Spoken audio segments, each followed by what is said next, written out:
ఈ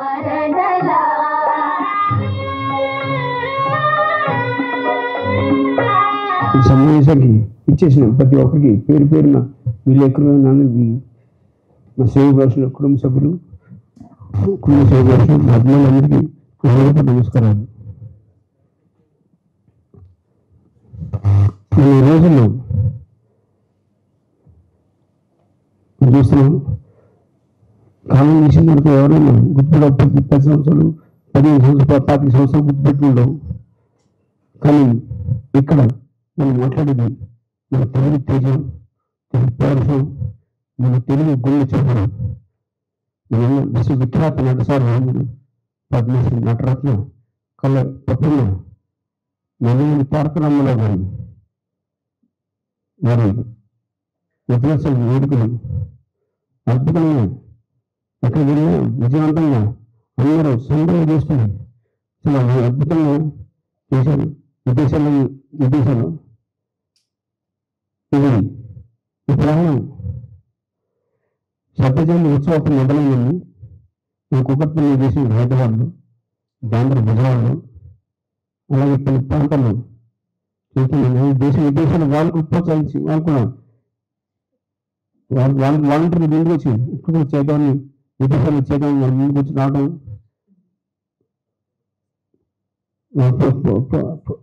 ప్రోత్సహించింది వాళ్ళ దగ్గర నుంచి. అలా శ్రీపురి కానివ్వండి, అలాగే మన సౌదీ, బహ్రెయిన్, మొత్తం అమెరికాలో 14 రోజుల్లో 9 పట్టణాల్లో జరగడం జరిగింది. అలాగే నేను ఇక్కడికి వెళ్ళాము, న్యూజిలాండ్కి వెళ్ళాము, ఆస్ట్రేలియాకి వెళ్ళాము. నేను 10 రోజుల్లో 5 చోట్ల విజయాన్ని జరిగింది. అది నేను ఆశ్చర్యపోయింది. అంత ఫీడ్బ్యాక్ అని వాళ్ళ గురించి వాళ్ళ ఆప్యాయత ప్రేమ అనుభవం నేనే ఆశ్చర్యం. ఇంకొకటిగా సరే నలుగురు తారక రామారావు గారు వారి గురించి మన ఆనందాన్ని ఎంతో ముందు తీసుకెళ్తున్నారు. వాళ్ళు కూడా మీ ఆశయం తెలుగు జాతి మనది, వెలుగు జాతి మనది. ప్రాంతాలు వేరున్నా మనందరం న్యూజిలాండ్, ఆస్ట్రేలియా, విదేశాలు ఎక్కడున్నా మన తెలుగు జాతి మనందరం ఒకటే ఉన్నాడు. మనం విశ్వవిఖ్యాత నటి సర్వులు తారక రామారావు. ఆనందాన్ని మనం తెలిసిన విషయంలో తెలుగు జాతి గుర్తింపు తెచ్చిన తెలుగు రాష్ట్రంలో తెలుగు గుర్తింపు తెచ్చిన ఏకైక నాయకుడు స్వర్గీయ తారక రామారావు. వారు కళ నాయకుడుగానే ఉంటూ నన్ను సౌరవించాడు. అలాగే మనకి రెండు పట్ల రెండు వైపులు రాజకీయం రెండింటికి ఇంటర్వ్యూ ఉన్నది. సమాజం ప్రజలు దేవుళ్ళని దాన్ని పాటించాలి. నటుడు ఉన్నప్పుడే వాళ్ళు రాజకీయం వెళ్ళిపోయిన దానివ్వండి, కోస ప్రాంతం అంతా వరకు వెళ్ళిపోయినప్పుడు రాల్సిన దిగసిన్న కానీ అలాగే మీడియా ఛానల్ యుద్ధం జరిగినప్పుడు వారు దేశాన్ని పోషించి వారు ముందుకు వెళ్ళారు. అన్ని సంబంధించిన ప్రతినిధి. అలాగే నేను ఒక నటుడుగా ఉండగా ఆయన రికార్డులు ఆయన బదులు కొట్టుకుని ముందుకు వెళ్తున్న ఇంకొక మన తెలుగు జాతి ఆత్మగౌరవంగా గుర్తింపు లేకుండా ఉంటాం. మద్రాసు పిలిపించుకుంటాం. కొడుకులు తీసామని నేను తెలుగు జాతి ఆత్మగౌరవం నేను కొడుకులు తీసాను. నేను తెలుగు బిడ్డలు తెలుగుదేశం బాధ్యతలు ఎన్నో సంబంధించాను. కాబట్టి వాళ్ళ ఔన్నత్యాన్ని ముందుకు తీసుకెళ్తాం. మరి సెంట్రల్ రిటర్న్స్ కమిటీ జగన్ గారు వారి చైర్మన్ దీనికి కమిటీ సభ్యులందరూ రెండు కష్టపడి వాళ్ళ ఔన్నత్యాన్ని ముందుకు తీసుకెళ్తున్నారు. జనరేషన్ ఎంతో ఆశ్చర్యకరమైన అక్కడ విదేశానికి వెళ్ళినప్పుడు అక్కడ దేవుళ్ళగా ఎక్కడే కానీ విదేశం ఎక్కడికి వెళ్ళేసి మనం దేవుళ్ళ పూజిస్తున్నారు. ఎన్నో సరిగ్గా ఎన్నో తారకలు ఉన్నారు. మరి ఔన్నత్యాన్ని ముందుకు తీసుకెళ్ళడం మనం ఆబ్జెక్ట్ ముందు పెట్టుకుని తరతరాలుగా మన గుర్తుండేలా తీసుకెళ్ళాల్సిన బాధ్యత మనందరం తెలుగుడు ఆ ఆబ్జెక్ట్ మేము ముందుకు వెళ్తున్నాం, మన తరతరాలుగా మన గుర్తుండేలా తీసుకెళ్తున్నాం. కాబట్టి మనందరినీ విదేశాల్లో అందరూ రిసీవ్ చేసుకోవడం, దీన్ని చాలా విజయవంతంగా చేయడం చాలా ఆనందంగా ఉంది. నా ఆబ్జెక్టివ్ ఒకటే, ఆ ఔన్నత్యాన్ని ముందు తీసుకెళ్ళడం. తెలుగు గుర్తింపు చేసిన ఏకైతే ఎన్టీఆర్ తారక రామారావు. ఇది సమస్య చెప్తాను ముందుకొచ్చింది. సీనియర్ ఎన్టీఆర్ గారి ఉన్నతిని నలుమూలలో చాటి చెప్పేందుకు ఎంతో కృషి చేస్తున్న వ్యక్తి టీడీ జనార్దన్ గారిని మాట్లాడవలసిందిగా కోరుతున్నాను. పత్రికా విలేకరులందరికీ నమస్కారం. ఈరోజు మనం ఇటీవల నందమూరి తారక రామారావు గారి సినీ వజ్రోత్సవ సందర్భంగా న్యూజిలాండ్, ఆస్ట్రేలియా దేశాల్లో పర్యటన విశేషాలు మీతో పంచుకోవాలని ఈరోజు మీ అందరిని ఆహ్వానించడం జరిగింది.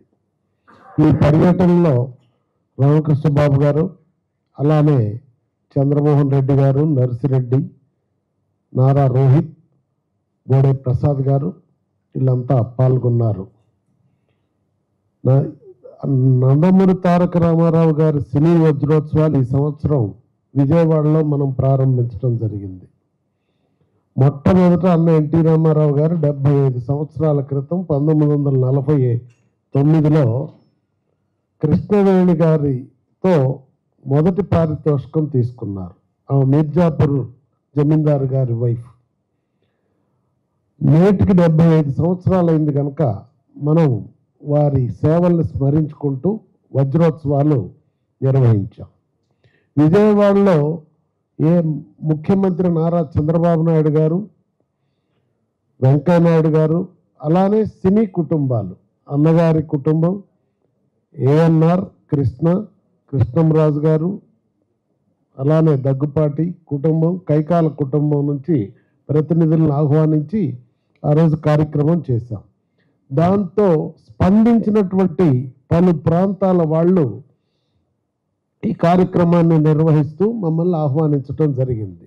అదే రోజున మా కమిటీ సభ్యుడు అట్లూరు అశ్విన్ అమెరికాలో ఉంటారు, వారు అక్కడ నిర్వహించడం జరిగింది.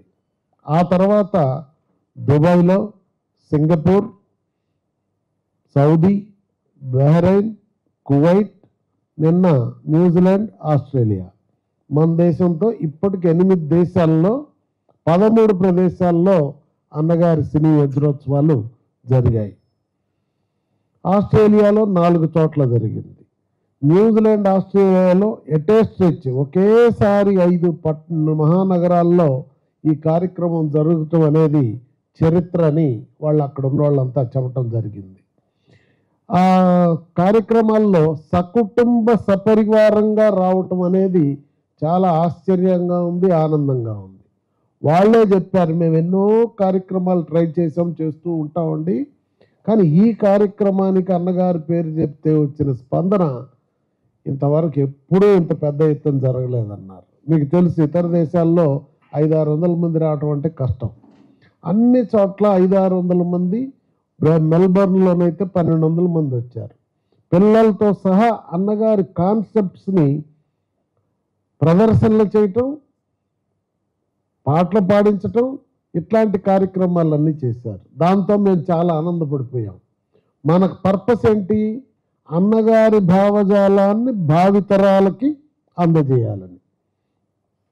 సృష్టిన్నంత వరకు ఆయన చేసిన సేవలు మానవాళికి తెలియాలని. ఆ క్రమంలో ఎప్పుడైతే కింద నెక్స్ట్ జనరేషన్కి తెలుస్తుందో మేము సంతోషపడడం, మా పర్పస్ నెరవేరుతుంది అనేటటువంటిది అర్థమైంది. మనకు తెలుసు, మన తర్వాత వాళ్ళకి తెలుసు, ఆ తర్వాత వాళ్ళ సంగతి. అందువలన అలా అన్నగారి భావజాలం నేటికి కూడా ప్రజల్లో ప్రస్ఫుటంగా మరి కనిపిస్తూ ఉంది. దీనికి ఎన్టీ రామారావు గారు ఆయన సినీ చరిత్ర, రాజకీయ చరిత్ర 2 పాత్రలు పోషించారు. ఆయన భూమి మీదకి వచ్చిన తర్వాత ఆయన ఒక పర్పస్ కోసం భూమి మీదకి వచ్చాడు, అవతారం చాలించాడు. జై ఎన్టీఆర్ఏ, ఇప్పటి నుంచి జోహార్ లేదు, ఆయన అజరామరం. ఎన్టీ రామారావు గారు మీరు చూడండి, సినిమాల్లో నిర్వహించిన పాత్ర, రాజకీయాల్లో నిర్వహించిన పాత్ర నా భూతో ఇంకెవరూ సాధ్యం కాల. సినిమాల్లో నేను ఒక విశ్లేషణ చేశాను. ప్రపంచ సినిమా చరిత్ర 1888లో మొదలైంది. అంటే నేటికి 137 సంవత్సరాలు. దాదాపు నెట్లో సమాచారం తీస్తే 250 భాషల్లో సినిమాలు వస్తున్నాయి. హీరోలు ఎంతమంది యాక్ట్ చేసి ఉంటారని అంటే 2,50,000 మంది హీరోలు యాక్ట్ చేసి ఉంటారు. మీరు విశ్లేషించండి, అందరు ఇంటికి వెళ్ళి నెట్ తీసి. ఎన్టీ రామారావు గారు లాగా వైవిధ్యంగా చిత్రాల్లో నటించి పాత్రలు పోషించినటువంటిది నభూతో. ఎంత గొప్ప యాక్టర్ అయినా కానీ మీరు చూడండి, శ్రీమద్ విరాట పర్వంలో ఆయన 5 పాత్రలు పోషించాడు.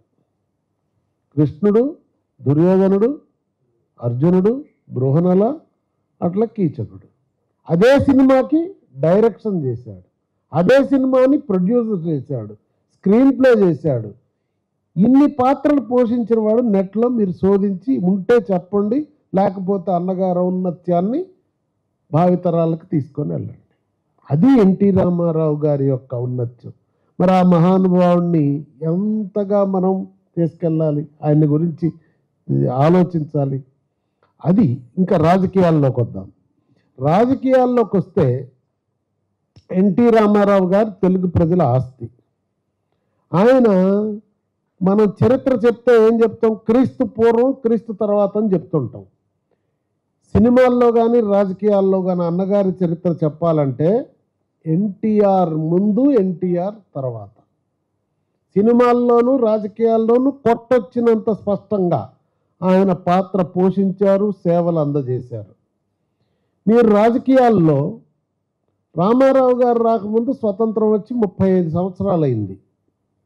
స్వతంత్రం వచ్చి 35 సంవత్సరాలైనా ఎవరూ చేయలేని పనులు రామారావు గారు వచ్చాక స్టార్ట్ చేశాడు. పేదోడు ఆకలిని తీర్చాడు, ఇళ్ళు కట్టించాడు. లేదు, ఆయన ఆ రోజే పెన్షన్లు ఇచ్చాడు, మహిళలకు ఆస్తిలో సగభాగం ఇచ్చాడు. పెన్షన్లు ఎప్పుడు వచ్చినాయి? రామారావు గారు ఆనాడు ఇస్తే ఇప్పుడు మిగిలిన రాష్ట్రాలు, భారతదేశం అంతా అమలు చేస్తుంది. మహిళలకు 40 సంవత్సరాల నాడు ఆయన ఆస్తిలో వాటా ఇస్తే ఇప్పుడు భారతదేశ ప్రభుత్వం 3 సంవత్సరాల నాడు ఇచ్చింది. ఆయన ఆనాడు నదుల అనుసంధానం చేస్తే ఇప్పుడు భారత ప్రభుత్వం మాట్లాడుతుంది నదుల అనుసంధానం. ఆనాడు అన్నగారే చేశాడు నదుల అనుసంధానం, ఈరోజు బాబు గారే చేస్తున్నాడు.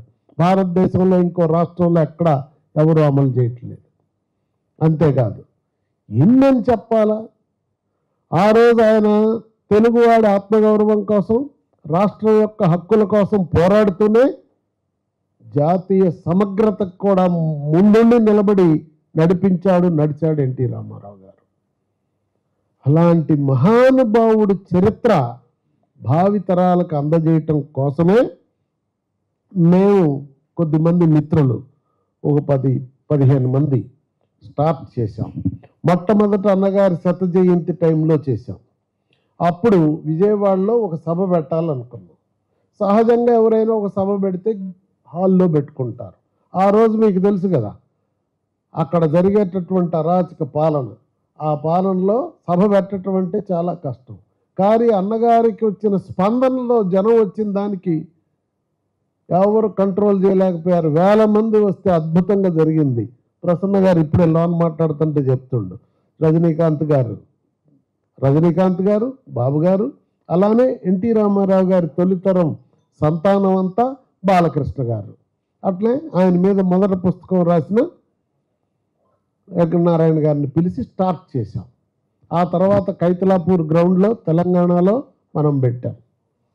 50,000 మంది చుట్టుపక్కల రోడ్లన్నీ నిలిచిపోయినాయి. అక్కడ కూడా ఎన్టీ రామారావు గారి మునిమన వాళ్ళ వరకు టోటల్ కుటుంబం 57 మంది హాజరైనారు. ఇది చరిత్ర. ఆ కార్యక్రమం విజయవంతం చేయటంలో రామకృష్ణ బాబు గారు, బాలకృష్ణ గారు అవిశ్రాంతమైన కృషి చేశారు. కుటుంబం అందరు కూడా బాబు గారి ఆశీస్సులతో అంత గొప్పగా చేయగలిగాం. దానిలో ఇంకా విశేషం ఏంటి, ఏఎన్ఆర్ కుటుంబం, అట్లే కృష్ణ కుటుంబం, రామానాయుడు గారి కుటుంబం, చిరంజీవి గారి కుటుంబం, ఇలా అన్ని సినిమా రంగంలో ఉన్న స్టాల్ వర్డ్స్ని, ఆ జనరేషన్ని ఈ జనరేషన్ని అన్నిటికంటే మినగా 24 క్రాఫ్ట్స్ సినిమా రంగంలో అందరినీ పెట్టాం. ముఖ్యంగా ఆనాడు పాత్ర పోషించిన దానిలో మా ప్రసన్న గారు, కొమ్మినేని గారు, వీళ్ళిద్దరూ అయితే గేట్ దగ్గర నిలబడి ఫైటింగే చేశారు ఆ రోజు ప్రభుత్వ సహాయ నిరాకరణకి. మర్చిపోలేనటువంటిది. ఇద్దరు డయాస్ మీదకి వస్తే చొక్కాలు అసలు చినిగిపోయే పరిస్థితిలో ఉన్నాయి. ప్రకటన చేయమని కోరితే చేయాల్సి వచ్చింది. అవన్నీ మధుర స్మృతులు. సరే, అదంతా జరిగింది. అది జరిగిన తర్వాత ఆయన భావజాలాన్ని తీసుకెళ్లాలంటే ఏంటి, పూర్వం రామాయణాలు, మహాభారతాలు పుస్తకాలు రాసినందువల్లే, తాళపత్ర గ్రంథాలు రాసినందువల్లే కదా ఇప్పుడు మనందరం చదువుకుంటున్నాం. అట్లానే అన్నగారు చేసినటువంటి సేవల్ని గ్రంథస్థం చేయాలని ఆలోచించాం. నెట్లో చూస్తే సమాచారం ఆయన ఔన్నత్యానికి సరిపడ కనపడలా. అందుకని మా కమిటీ స్టార్ట్ చేసి ఆయన చారిత్రక ప్రసంగాలన్నీ ఒక పుస్తకం రాశాం. రాజకీయాల్లోకి వచ్చాక ఆయన చేసింది. ఆయన అసెంబ్లీలో చేసిన ప్రసంగాలు ఇంకో బుక్ రాశాం. ఆయన వ్యక్తిత్వం యొక్క ఔన్నత్యాన్ని గురించి శకపురుషుడు అని బుక్ తీసుకొచ్చాం. ఆ తర్వాత ఆయన సినిమాల్లో ఇచ్చిన ఇంటర్వ్యూలన్నీ కలిపి తారక రామం అని ఇంకో బుక్ తీసుకొచ్చాం. ఆయన చేసిన మొత్తం సినిమాలోనూ రాజకీయాల్లోనూ ముఖ్యమైనటువంటి మైలురాళ్ళు, హైలైట్స్ని ఎన్టీఆర్ మహాపురుషుని మైలురాళ్ళు అనేటటువంటి చిన్న పుస్తకం పబ్లిష్ చేశాం. ఇది చేస్తూ ఉంటే మిత్రులు సలహా చెప్పారు. ఏమని చెప్పారు, మీరు పుస్తకాలు రాస్తున్నారని కాలం మారిందని, ఆయన పిల్లలంతా కంప్యూటర్లు ఎతుకుతున్నారు, నీ పుస్తకం ఎవరు చదువుతారు, మీరు డిజిటల్ మీడియాలో పెడితే బాగుంటుంది అన్నారు. ఇది నిజమే కదా అని వెంటనే డిజిటల్ మీడియా మరి యూట్యూబ్ ఛానల్ స్టార్ట్ చేయాలని చూసాం. మొదట వెబ్సైట్ స్టార్ట్ చేస్తే వెబ్సైటు కొంచెం ఒక లెవెల్ ఆఫ్ పీపుల్ చూస్తారు, పామర జనానికి వెళ్ళాలి కింది దాకా అంటే యూట్యూబ్ స్టార్ట్ చేయమని మా నిర్వాహకుడిని అడిగితే, ఇప్పుడు ఎందుకండి పెద్ద ఆయన గురించి అంతా అయిపోయింది, ఇప్పుడు ఎవరు చూస్తారు, నీకెందుకు ఈ బాధ అన్నారు. అరే కాదయా బాబు, సమాచారం అంతా ఒక దగ్గర పెడదాం. అప్పటికే చాలా మిస్ అయింది సమాచారం. భూమి మీద ఎన్టీ రామారావు గారి సమాచారం ఎంతైతే ఇప్పటికీ అవైలబుల్గా ఉందో మొత్తం ఒక దగ్గర పెడితే భావితరాలకి ఇది అందుబాటులో ఉంటుందని, నెట్లో పెడితే క్షేమంగా ఉంటుందని ప్రయత్నం చేస్తే ఆయన యూట్యూబ్ స్టార్ట్ చేశాడు. స్టార్ట్ చేస్తే ఇప్పటికి 9వ నెల అనుకుంటా. 9 నెలలు. ఎన్ని కోట్లు? 11 కోట్ల మంది వ్యూవర్స్, 1,50,000 మంది పైన సబ్స్క్రైబర్లు. ఆయన ఇప్పుడు అంటాడు, ఇదేంది సార్, ఇదేం మహత్యం, అసలు ఈ విధంగా పరిగెడుతుంది, నాకు 25 యూట్యూబ్ ఛానల్స్ ఉన్నాయి, 25 సంవత్సరాల నుంచి నడుపుతున్నా, వాటి వేటికి లేనంత వేగంగా పోతుంది అంటున్నాడు. That is NTR. ఎన్టీఆర్ అనే 3 అక్షరాలను స్మరించుకొని మనం పని మొదలు పెడితే మేము అట్లే చేస్తున్నాం. మేము అసలు ఊహించలా, మేము తోచింది సలహాలు చెప్పింది చేస్తా పోతున్నాం. ఇప్పుడు ఇక్కడికి వచ్చాం, ఇక భవిష్యత్తు ఏంటనేది ఆలోచిస్తున్నాం, ప్లానింగ్లో ఉన్నాం. కనుక ఇంకేం చేసాం, మన ప్రభుత్వం వచ్చింది. తెలంగాణలో ఇప్పటికే పాఠ్య పుస్తకాల్లో ఎన్టీ రామారావు గారి గురించి పెట్టారు చరిత్ర. అలానే ఆంధ్రాలో కూడా ముఖ్యమంత్రి చంద్రబాబు నాయుడు గారిని కోరితే పాఠ్యాంశంగా చేరుస్తామని చెప్పారు, ఆదేశాలు ఇచ్చారు. లైబ్రరీస్ అన్నిట్లో ఎన్టీ రామారావు గారి పుస్తకాలను పెట్టడానికి ఆంధ్రప్రదేశ్ ప్రభుత్వం నిర్ణయం తీసుకుంది. తెలంగాణ ప్రభుత్వానికి కూడా అర్జీ ఇస్తున్నాం, ఇక్కడ కూడా పెట్టాలి లైబ్రరీస్లో అని. అంతేకాకుండా అన్నగారిది 100 అడుగుల విగ్రహం ఎక్కడైతే అన్నగారు పార్టీ స్థాపించి, ఎక్కడైతే రామకృష్ణ స్టూడియోస్ పెట్టి చెన్నైలో ఉన్న హైదరాబాద్లో ఆస్తులు కొన్నాడు ఎన్టీ రామారావు గారు. మాతృభూమి మీద ఆయనకున్న మమకారం చూడండి.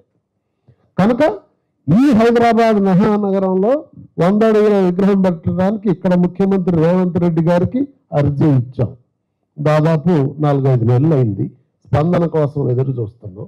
అది కూడా సైట్ ఎక్కడ ఆయన లెవెల్కి సరిపోను ఆలోచిస్తే హిమాయత్ నగర్ దగ్గర హిమాయత్ సాగర్ దగ్గర మనం ఔటర్ రింగ్ రోడ్లో వెళ్తూ ఉంటే గచ్చిబౌలి నుంచి రైట్ సైడ్ ఒక పీస్ ఆఫ్ ల్యాండ్ ఉంది, అక్కడ కొండ. ఆ కొండ ఇస్తే బాగుంటుందని అర్జీ ఇచ్చాము. అన్న ఇస్తాను, బట్ ఎంత ఇస్తాననేది చెప్తానన్నాడు. We are waiting for government response. వస్తూనే ఇక్కడ కార్యక్రమం మొదలవుతుంది. ఇప్పుడు ఆంధ్రప్రదేశ్లో ప్రభుత్వం వచ్చింది. నారా చంద్రబాబు నాయుడు గారు ఎన్టీ రామారావు గారి విగ్రహాన్ని అక్కడ నీరుకొండలో ఒక కొండ మీద దాదాపు సర్దార్ పటేల్ గారిది ఎట్లయితే ఉందో అలాంటి విగ్రహాన్ని, అంత విగ్రహాన్ని ఏర్పాటు చేయడానికి ప్రణాళిక స్టార్ట్ అయింది, పని మొదలవుతుంది. కనుక ఇంకా చేయాల్సిందేంటి అని ఆలోచిస్తే భవిష్యత్తులో ఆయన యొక్క మెమరీస్ ఉండే విధంగా ఒక మ్యూజియం పెట్టాలని భావజాలం అంతా నిక్షిప్తం చేసి చరిత్ర ఉన్నంత వరకు ఆయన జ్ఞాపకాలు తెలిసేజేసే విధంగా చేయటం కోసం మా కమిటీ అన్ని ప్రయత్నాలు చేస్తుంది. దానికి మీ అందరి సహాయ సహకారాలు అర్థిస్తూ ఇంకా ఎవరి దగ్గరైనా అన్నగారి సమాచారం ఏదైనా క్లిప్పులు కానీ ఫోటోలు కానీ వీడియోలు కానీ ఉంటే కూడా దయచేసి మాకు పంపిస్తే మేము భద్రపరుస్తాం. ఎందుకంటే ఆ కాలంలో తల్లిదండ్రులు ఎవరన్నా దాచితే ఈ కాలం వాళ్ళకి ఇంట్రెస్ట్ లేక దాన్ని ఉపయోగించుకోవట్లా. కానీ భావితరాలకు అది ట్రెజర్, తెలుగు ప్రజల ఆస్తి ఎన్టీ రామారావు గారు. ఇటీవల కొన్ని ఫోటోలు కూడా పాతవి దొరికినాయి మాకు. కొన్ని లక్షల ఫోటోలు నేను చేయిస్తున్నా, స్కాన్ చేపిస్తున్నాను. త్వరలో వాటన్నింటిని కూడా ఉపయోగపడే విధంగా తీసుకొస్తాం అనేది మీకు తెలియజేస్తూ మేము చేసే కార్యక్రమాలకి మీ ఆశీర్వాదం, సపోర్ట్ కోరుతూ నమస్కారం. TFPC secretary, TFCC treasurer, producer Prasanna గారిని మాట్లాడవలసిందిగా కోరుతున్నాను. ఫస్ట్ ఆయన యాక్ట్ చేసిన సినిమా మన దేశం అయితే ఫస్ట్ అగ్రిమెంట్ చేసిన సినిమా పల్లెటూరు పిల్ల 1116 రెమ్యునరేషన్తో స్టార్ట్ అయింది. ఫస్ట్ హీరోగా రిలీజ్ అయిన సినిమా షావుకారు. మన దేశం, షావుకారు, పల్లెటూరు పిల్ల, అక్కడి నుంచి మాయారంభ తర్వాత సంసారం అయిపోయిన తర్వాత పాతాళభైరవి. మాయారంభ కూడా తెలుగు, తమిళ్ 2 లాంగ్వేజ్లో రిలీజ్ అయింది. పాతాళభైరవి తెలుగు, తమిళకి వచ్చి విజయ ప్రొడక్షన్స్ అయితే హిందీ స్ట్రైట్ సినిమా కింద జెమినీ వాళ్ళు చేశారు. అక్కడ బాంబేలో కూడా 175 డేస్ ఆడింది, తమిళనాడులో ఆడింది, తెలుగు ఆడింది. పాన్ ఇండియా స్టార్ అంటే ఆ రోజున NT Ramarao pan India star. అక్కడి నుంచి స్ట్రైట్ సినిమాల్లో నయా ఆద్మీ సూపర్ హిట్ బాంబేలో.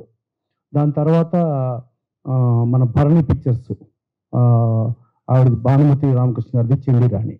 ఇలా 3 సినిమాలు సూపర్ హిట్ అయితే హిందీలో మీరు హిందీకి రండి అని అంటే నా తెలుగు కార్మికులు, నా తెలుగు వాళ్ళు ఏమైపోతారో నేను రాను అని చెప్పి ఆయన బాలీవుడ్ రిజెక్ట్ చేశారు. హాలీవుడ్లో లార్డ్ కృష్ణ చేస్తాం రండి అని అంటే నాకు హాలీవుడ్ అంటే ఒక బాలీవుడ్ హాలీవుడ్ని రిజెక్ట్ చేసిన వాళ్ళు ఎవరన్నా ఉన్నారంటే ప్రపంచంలో ఇక భవిష్యత్తులో కూడా ఎవరన్నా ఉంటారు అని అంటే ఎప్పటికీ మనం గతం చెప్పినా, భవిష్యత్తు చెప్పినా, ఇప్పుడు చెప్పినా ఓన్లీ ఎన్టీఆర్. ఆయన ఒక్కడే రిజెక్ట్ చేశారు, ఇంకెవ్వరూ చేయలేదు. సో అలాంటి మహానుభావుడు, మహా వ్యక్తి. అట్లాగే ఇందాక జనార్దన్ గారు చెప్పారు మధ్యరాట్ పరం గురించి. మధ్యరాట్ పరం గురించి చెప్తూ ఆయన 5 వేషాలు వేయటం జరిగింది. కానీ ఆయన కీచకుడికి లెన్స్ పెట్టుకుంటం జరిగింది. ఆ లెన్స్లో కళ్ళు కనపడవు ఆయనకి. ఆయనే డైరెక్టరు, ఆయనే ప్రొడ్యూసరు, ఆయనే ఉండి మైండ్ క్యాల్కులేషన్తో స్టెప్స్ ముందుకేసుకుంటూ ఇటు లెఫ్ట్ వెళ్ళాలి, ఇటు రైట్ వెళ్ళాలి, ఎక్కడ ఆగి డైలాగ్ చెప్పాలి ఏంటి అనేది మైండ్ క్యాల్కులేషన్తో యాక్ట్ చేయగలగటం అనేది ఎవరి వల్ల కాదు. అది చిరంజీవి సినిమాలో జరిగింది, తర్వాత మధ్యరాట్ పరంలో జరిగింది. అలాంటి మహానుభావుడు, మహా వ్యక్తి. ఆయన గురించి సినిమా ఫీల్డ్లో చెప్పాలంటే ఇక రారాజు చక్రవర్తి ఆయన తిరిగే లేదు. అలాంటి వ్యక్తి ఎప్పుడైతే మన దేశంతో స్టార్ట్ అయ్యారో, పల్లెటూరు పల్ల 1116తో స్టార్ట్ అయ్యారో, నా దేశం సినిమాకి రోజుకి ₹1,00,000 రెమ్యునరేషన్ తీసుకుంటా సినిమా చేశారు. 18 రోజుల్లో సినిమా అయిపోయింది. భారతదేశంలో ఇంక్లూడింగ్ అమితాబ్ బచ్చన్ నుంచి ఏ ఆర్టిస్ట్ కూడా రోజుకి ₹1,00,000 తీసుకోవాలి. సో అలా ఆయన రోజుకి ₹1,00,000 తీసుకుంటూ ఆ కుటుంబానికి ఎన్నో కోట్ల రూపాయలు, అంటే ఆయన అలాగే కంటిన్యూ అయితే హైదరాబాద్ నగరం అంతా వాళ్ళ కుటుంబం ఆస్తి అయిపోవచ్చు, మద్రాసు నగరం అంతా వాళ్ళ కుటుంబం ఆస్తి అయిపోవచ్చు. చాలు ఇప్పటిదాకా కుటుంబానికి ఇచ్చా, కుటుంబానికి ఉన్నా. ఇప్పుడు కుటుంబం అంటే నా ప్రపంచ తెలుగు ప్రజలే నా కుటుంబం, నా తెలుగు ప్రజల కోసం నేను వస్తున్నా అంటూ పార్టీ పెట్టారు. నేను 1982లో పూణేలో MBA చేసేవాడిని. అక్కడ MBA అప్పుడు యూఆర్ ఫ్రమ్ అన్నారు. ఆంధ్రప్రదేశ్ అని చెప్పా. వేర్ ఈజ్ ఆంధ్రప్రదేశ్ అన్నారు. ఏం చెప్పాలో తెలియక సౌత్ ఇండియా అని చెప్పా. వేర్ ఈజ్ సౌత్ ఇండియా అని అడిగారు. ఏం చెప్పాలో తెలియక ఇండియా అన్న. వాడు ఏదో సరే వీడికి ఏదో పాపం నాలెడ్జ్ తక్కువ అనుకుంటా అని చెప్పి ఈ మద్రాసి అన్నాడు. పనులు ఏదో ఇట్లా అన్నాడు అని చెప్పి యా మద్రాసి అన్న. అంటే తెలుగు వాడి గురించి తెలియని పరిస్థితి, ఆంధ్రప్రదేశ్ గురించి ప్రపంచానికి తెలియని పరిస్థితిలో తెలుగు వాడిని గుండె చప్పుడు, తెలుగువాడి ఆత్మగౌరవ నినాదంతో ఆయన 82లో వచ్చి కేవలం 9 నెలల్లోనే ఆయన పవర్లోకి వచ్చి జనవరి 9, 1983 ఆయన ప్రమాణ స్వీకారం చేస్తే అదే పనే కాదు, ప్రపంచం తెలుగువాడిలో గుడివాడ అసెంబ్లీ నియోజకవర్గం గురించి మాట్లాడుకుంటూ తెలుగువాడి పౌరుష పరాక్రమాల గురించి ఎలుగెత్తి చాటే పరిస్థితి, అందరికీ తెలిసిన పరిస్థితి తీసుకొచ్చింది కేవలం that is one and only NTR. అంతేగాని మనకు మామూలుగా చూస్తే మనకు అక్కడ వెస్ట్ బెంగాల్ క్రికెట్ మ్యాచ్ ఆడుతూ ఉంటే గంగూలీ గారు 10 సున్నాలు కొడతాడు, కానీ ఆయన 11సారి తీయటానికి ధైర్యం చాలదు. మన వివిఎస్ లక్ష్మణ్ ఇక్కడ ఉండి కాలిరిగో చెయ్యిరిగో వెళ్ళి ఓడిపోయే మ్యాచ్ని కూడా గెలిపించుకుని వస్తాడు, అయినా ఆయన పీకేస్తారు. ఈవెన్ ఆయన రిటైర్ అయ్యింది కూడా మన హైదరాబాద్ మ్యాచ్ బిఫోర్ రిటైర్ అయినా కూడా మన తెలుగువాడికి ఉండదు. అలాంటి తెలుగువాడిలో అలా చేయటం, ఆ చేసిన తర్వాత ఆయన ఉన్నంత వరకు భూమి ఆకాశాలు సూర్యచంద్రులు ఉన్నంత వరకు ఆయన ఉంటారు. ఆయన చరిత్ర అదే. ఆ తర్వాత టీడీ జనార్దన్ గారు ఆదిశాస్త్రి గారు పిలిస్తే వెళ్ళా. అప్పుడు జనార్దన్ గారు వచ్చినారు. సార్ నేను వైవిధ్యవారి గారు ఇట్లా ఇది చేద్దాం అనుకుంటున్నాను అంటే, ఇది చాలా ఒక సముద్రాన్ని కొలవటం అంటాం. అంటే సముద్రానికి హద్దులు తెలవు. అలాంటి కొలవటం అనే ప్రయత్నంలో మీరు దిగుతున్నారు జనార్దన్ గారు. సరే కష్టపడి ఆయన ఏంటంటే ఎంతకైనా ఎన్ని సముద్రాలైనా నేను కొలిసి వస్తానండి, నేను ఎదుగుకుంటూ వెళ్తానండి అని చెప్పి ఆయన దిగారు. దిగిన తర్వాత మనకి విజయవాడలో చేశారు అద్భుతం ఫంక్షన్. ఓ పబ్లిక్ ఫంక్షన్లో రజనీకాంత్ గారు చేస్తే రజనీకాంత్ గారు రామారావు గురించి చెప్తా ఉంటే దానికి మామూలు పిచ్చి బ్యాచ్ ఉంటారు కదా, ఆ బ్యాచ్ ఏదో ట్రై చేశారు. ట్రై చేయడంతో రజనీకాంత్ గారు కూడా ఎక్కడికో వెళ్ళిపోయారు. సరే పాపం ఆ రాష్ట్రం పార్టీ మారిపోయింది, తెలుగుదేశం వచ్చింది. సరే తర్వాత మళ్ళీ జనార్దన్ గారు సెంటినరీ సెలబ్రేషన్స్ హైదరాబాద్లో చేద్దాం అనుకున్నారు. ఎక్కడ చేద్దాం, గచ్చిబౌలిలో పర్మిషన్ ఇచ్చారు. ఇచ్చి పర్మిషన్ క్యాన్సిల్ అన్నారు. తర్వాత లాల్ బహదూర్ స్టేడియం అన్నారు, లేకపోతే ఇంకోటి అన్నారు, రకరకాలుగా చెప్పారు. ఎన్టీఆర్ స్టేడియం అన్నారు. సరే అవన్నీ కూడా అప్పుడున్న గవర్నమెంట్ వ్యతిరేకించే పరిస్థితి వస్తే కైతలాపూర్ గ్రౌండ్స్లో కూడా టోటల్లీ గవర్నమెంట్ నాన్ కోఆపరేషన్. ఒక ఏసీపీ ఉండి ఒక అనురాధ గారు, కృష్ణవేణి గారు పెద్ద ఆవిడ 100 ఏళ్ళ పైన ఆవిడ, రోజారమ్మ గారు ముగ్గురు వస్తా అంటే 3 సార్లు రౌండ్ తిప్పిందంట. ఫైనల్గా నేను అది లాగి లోపల తీసుకొస్తే ఇప్పుడేనండి నేను 3 సార్లు రౌండ్ తిప్పాను, మీరు 4వ సారి తీసుకొచ్చారా అన్నారు. అంత అద్భుతమైన కోఆపరేషన్ అది ఆ రోజున. అయినా సరే ఆ కైతలాపూర్ గ్రౌండ్స్లో బ్రహ్మాండంగా జరిగింది. మనకు భారతదేశంలో లెఫ్ట్ రైట్ తెలుగుదేశం కలిపి ఒక ఫామ్ చేసి ఒక ఎలియన్స్ గా వెళ్ళి ఒక లెఫ్ట్ వాడు రైట్ కొట్టేశాడు, రైట్ వాడు లెఫ్ట్ కొట్టేశాడు. అలా జరిగిందంటే అదొక్క ఎన్టీ రామారావుతోనే సాధ్యమైంది. అలాంటిది కైతలాపూర్ గ్రౌండ్స్లో బీజేపీ దత్తాత్రేయ గారు ఉన్నారు, లెఫ్ట్ వాళ్ళు ఉన్నారు, మొత్తం కుటుంబం ఉంది, ప్రపంచం ఉంది. ఆ ఇదిలో చూసుకుంటే కైతలాపూర్ గ్రౌండ్స్లో జరిగిన దాంతో ఇక్కడ గవర్నమెంట్ని కూడా మార్చేశారు. సరే మార్చేసిన తర్వాత అక్కడ గవర్నమెంట్ వచ్చింది. ఇవాళ మన అదృష్టం ఏంటంటే మే 28 అఫీషియల్ సెలవు దినంగా చేస్తూ ఒక పండుగ దినంగా నారా చంద్రబాబు నాయుడు గారు అనౌన్స్ చేశారు. అలాగే తెలంగాణ గవర్నమెంట్లో రేవంత్ రెడ్డి గారు కూడా నేషనల్ లెవెల్లో నేషనల్ ఎన్టీఆర్ అవార్డు అని పెట్టి ఆ ఎన్టీఆర్ అవార్డు నందమూరి బాలకృష్ణ గారికి ఇవ్వటం చాలా అదృష్టం. డెఫినెట్గా మనం చూసుకున్నాం. ఇప్పుడు చరిత్ర చూసుకుంటామంటే తాతమ్మ కళ కూడా 50 ఏళ్ళు అయిపోయింది. తాతమ్మ కళతో హీరోగా బాలకృష్ణ గారు ఎంట్రీ అయ్యి రామారావు రీతిలో ఉండి అది కూడా 50 ఏళ్ళ ఫంక్షన్ మనం చేసాం. దాని తర్వాత ఆయనకి నేషనల్ అది వచ్చింది, పద్మభూషణ్ వచ్చింది. పద్మభూషణ్ తర్వాత నుంచి చూసుకుంటే ఇవాళ నేషనల్ ఎన్టీఆర్ అవార్డు వచ్చింది. సో బాలకృష్ణ గారిని కూడా చూసుకుంటే సేవారంగం బసవతారకం హాస్పిటల్ వాళ్ళ ప్రపంచంలోనే వన్ ఆఫ్ ది బెస్ట్. అలాగే హిందూపురంలో 2014లో ఆ సీటు గెలవలేని సీట్ అనుకున్న సీటుని బాలకృష్ణ గారు గెలిపించుకొచ్చారు. అయిపోయిన తర్వాత 2019లో టోటల్గా 23 మంది గెలిస్తే 23 మందిలో 14 నుంచి 19కి మెజారిటీ పెరిగిన ఏకైక MLA that is one MLA Nandamuri Balakrishna గారు పెరిగింది. 2019 నుంచి చూసుకుంటే 2023 మళ్ళా మెజారిటీ పెరిగింది. అటు హ్యాట్రిక్ ఎమ్మెల్యే గారు చూసుకుని ఇన్ని సాధించడం ఎన్ని జరుగుతూ ఉంటే దానికి ఆదిలో మొలక కింద మన టీడీ జనార్దన్ గారు సెంటినరీ కమిటీ చేయటం, వాళ్ళకు వెన్నంటి ప్రతి విషయంలోనూ నేనున్నా అంటూ రామకృష్ణ గారు, మోహన్ కృష్ణ గారు, బాలకృష్ణ గారు, అలాగే కుటుంబం ఉండటం, వాళ్ళు ఇంకా ముందుకెళ్తూ ప్లస్ 100 జయంతి జరిగింది. ప్రపంచంలో నెల్సన్ మండేలా కాదు కదా, ప్రపంచంలో ఏ నాయకుడికి ఆయనకు జరిగిన 100 జయంతి ప్రపంచవ్యాప్తంగా ఒక్కొక్క నగరంలో, ఒక అట్లాంటా నగరంలో అయితే ఒక సేమ్ నగరంలో 4 చేశారు, 4 టైమ్స్ చేశారు. అలా చేయగలగటం అదంతా ఒక్క ఎన్టీ రామారావుకి సాధ్యమైంది. అందుకని ఆయన చరిత్ర గురించి చెప్పుకుంటా ఉంటే కొన్ని సంవత్సరాలు అయిపోతాయి. డెఫినెట్గా అంతటి మహానుభావుడికి ఒక 100 అడుగుల విగ్రహం డెఫినెట్గా ఇక రేవంత్ రెడ్డి గారి గవర్నమెంట్ గ్యారంటీ చేస్తాను అనుకున్నాం. అలాగే నీరు కొండలో కూడా చంద్రబాబు నాయుడు గారు చేస్తారనుకున్నాం.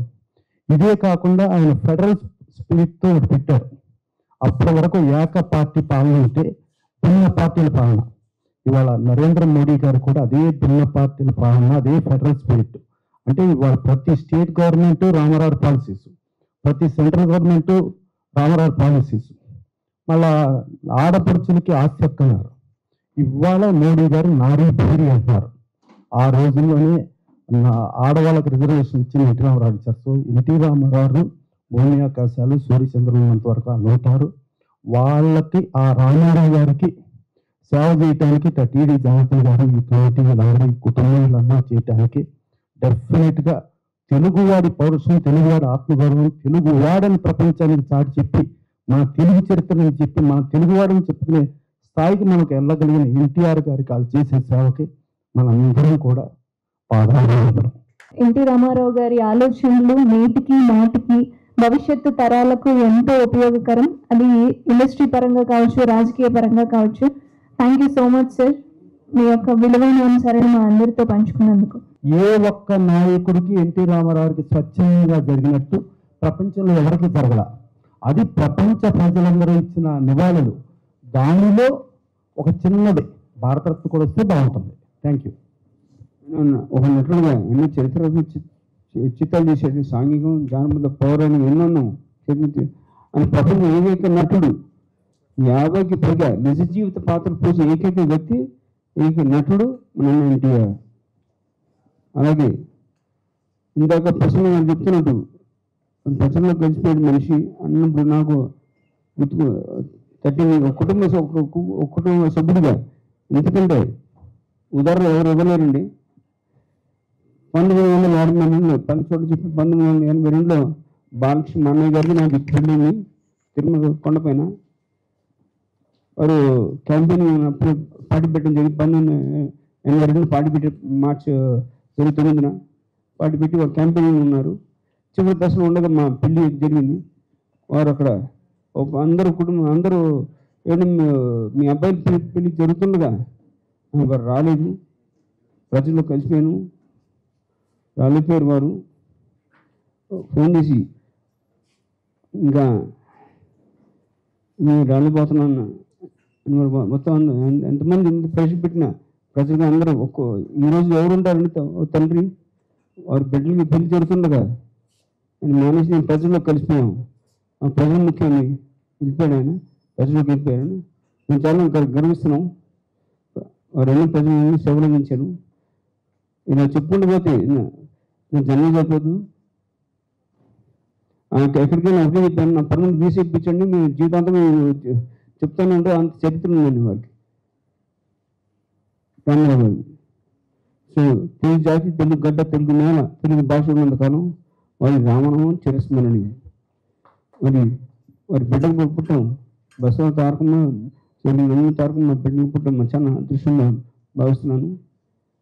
సో థ్యాంక్స్ అందరికీ, చాలా కృతజ్ఞతలు. అందరూ వచ్చి నేను చేసిన చాలా కృతజ్ఞతలు. ఇక అప్పుడు రామకృష్ణ గారిది కానీ బాలకృష్ణ గారిది కానీ తిరుపతిలో పెళ్లి జరిగితే ఎన్టీ రామారావు టూర్లో నాకు ప్రజలే ముఖ్యం, ప్రజలు అని చెప్పి నాకు తీరుబడలేదని అనుకుంటే అప్పుడు ఆయన లేకపోయినా కూడా వాళ్ళ మదరు బసవ తారకం గారు ఆవిడ ఉండి ఏకతాటిపై పెళ్లి చేయటం, ఇది చేయటం, దానిలో రామారావు చరిత్ర చెప్పే ప్రతి చరిత్రలో ప్రతి దీనిలో కూడా ముందు ఉండి ముందు వరుసలో ఉండాల్సిన పేరు, గొప్ప పేరు అది ఏదైనా ఉందంటే అది ఒక్క నందమూరి బసవ తారక గారు మాత్రమే.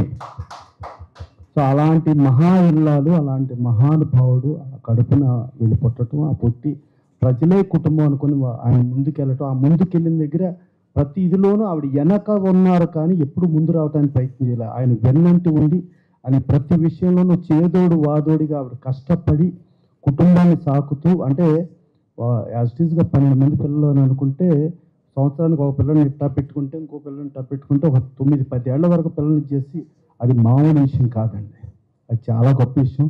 అందుకని ఆ మహాసాధ్వి మహాతల్లి బసవ తారకం గారిని కంపల్సరీ స్మరించుకోవాల్సిన అవసరం అందరికీ ఉంది. ప్రతి మగాడానికి వారన్నాడు, ప్రతి మగాడానికి ఒక స్త్రీమూర్తి ఉండాలి విజయవంతంగా. మరి ఇంటి రామారావు గారి విజయవంతానికి ఏకైక శ్రీమతి మహారాణి తారకం బసవ తారకం గారు. వారు చెప్పినట్టు ఈ రోజున మనం ఒకరిద్దరికి సంతానికి పిల్లలకి మన అబ్బో చాలా భారంగా ఫీల్ అవుతున్నారు పెంచాలంటే. మరి 12 మంది 12 నాన్న పెద్దన్న రామకృష్ణ గారు 12 మంది కనుగోడు ముందు మానవులకు మరో కానుకోండి. అంటే మా అన్నదమ్ముల అక్కచిన మధ్యన ఒక సంవత్సరం 2 సంవత్సరాలు అంతే. మరి 12 మానవులకు మనకు కానుకోండి. మరి ఎంత మరి పోషించిన మామూలు మాటలుగా తల్లిగా మా స్కూల్ బడి పంపించడం కానీ ఏదైనా కానీ మన వంటకాలు కానీ ఏదైనా కానీ, అలాగే మరి మద్రాసు రావడం. ఇప్పుడు పల్లెటూరు కానీ మన పక్కింటి వాళ్ళు ఐదు బామ్మ ఆ బామ్మ అంటారు, వచ్చి పిల్లలు ఆటలాడేశారు, సమయం గడిచిపోద్ది.